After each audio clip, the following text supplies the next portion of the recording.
नमस्कार दोस्तों। हमारी आज की कहानी में आपका स्वागत है। फारस के शहंशाह और बादशाह अकबर गहरे मित्र थे। अक्सर पत्र लिखकर वे एक दूसरे का हालचाल पूछा करते थे। पत्र में वो आमोद प्रमोद की बातें, लतीफे और पहेलियां भी लिखते थे। पहेलियों का उत्तर सही मिलने पर वे एक दूसरे को उपहार भी भेजा करते थे। एक बार फारस के शहंशाह का पत्र अकबर को प्राप्त हुआ, जिसमें उन्होंने एक प्रश्न लिखकर प्रेषित किया था। प्रश्न कुछ ऐसा था: आपके राज्य की सड़कों पर कितने मोड़ हैं? प्रश्न पढ़कर अकबर सोच में पड़ गए। उनका साम्राज्य दूर दूर तक फैला हुआ था। इतने विस्तृत साम्राज्य में सड़कों की संख्या भी अत्यधिक थी। ऐसे में सभी सड़कों के मोड़ों की गणना कर पाना एक नामुमकिन सा कार्य था। लेकिन अकबर फारस के शहंशाह के सामने शर्मिंदा नहीं होना चाहते थे। उन्होंने किसी भी सूरत में इस प्रश्न का उत्तर देना ही था। उन्होंने टोडरमल को बुलाया और कहा, टोडरमल, तुम अभी तुरंत कुछ सैनिकों को लेकर निकल जाओ। तुम्हें हमारे पूरे साम्राज्य की सड़कों के मोड़ों की गणना करनी है।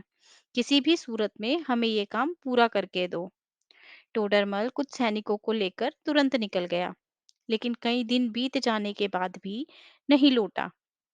इधर अकबर को चिंता सताने लगी कि ये कार्य टोडरमल कर पाएगा भी कि नहीं। एक दिन बीरबल ने अकबर को चिंतित देखा तो पूछ बैठा, जहाँपना, क्या बात है? आप बड़े चिंतित लग रहे हैं। अकबर ने फारस के शहंशाह के पत्र और उसमें पूछे गए प्रश्न के बारे में बीरबल को बताते हुए कहा, बीरबल, हमने टोडरमल को राज्य की सभी सड़कों के मोड़ों की संख्या की गणना करने के लिए भेजा है। हमें उसकी ही प्रतीक्षा है।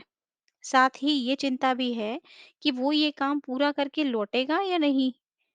फारस के शहंशाह के पूछे गए प्रश्न को जानकर बीरबल मुस्कुरा उठे और बोले, जहाँपना, इस आसान से प्रश्न के लिए आपको टोडरमल को कहीं भी भेजने की आवश्यकता नहीं थी। मैं तो यहीं खड़े खड़े ये बता सकता हूँ कि आपके राज्य की सड़कों पर कितने मोड़ हैं। यहाँ तक कि मैं तो ये भी बता सकता हूँ कि पूरी दुनिया की सड़कों में कितने मोड़ हैं। बीरबल, तुम बिना गणना किए हमारे राज्य और दुनिया की सड़कों के मोड़ों की संख्या बता सकते हो? कैसे? अकबर हैरत में पड़ गए। जहाँपना, क्योंकि इसमें गणना की आवश्यकता ही नहीं है। दुनिया की सारी सड़कों के बस दो ही तो मोड़ होते हैं, एक दायां, दूसरा बायां। बीरबल के शांत स्वभाव के उत्तर से जहाँपना खुश हो गए। ये उत्तर सुनकर वो हंस पड़े। अरे, हमने तो ये सोचा ही नहीं था, और टोडरमल को सड़कों के मोड़ों की गणना करने के लिए भेज दिया। बीरबल, तुम वाकई ही अक्लमंद हो। अकबर ने बीरबल को इनाम में सोने का हार दिया और फारस के शहंशाह के प्रश्न का उत्तर उन्हें भिजवा दिया। तो दोस्तों, आपको हमारी आज की कहानी कैसी लगी? आप हमें कमेंट करके जरूर बताएं। हमारे चैनल पर नए हैं तो हमारे चैनल को सब्सक्राइब करें, और ये वीडियो अच्छी लगी हो तो दोस्तों के साथ भी शेयर करें। धन्यवाद।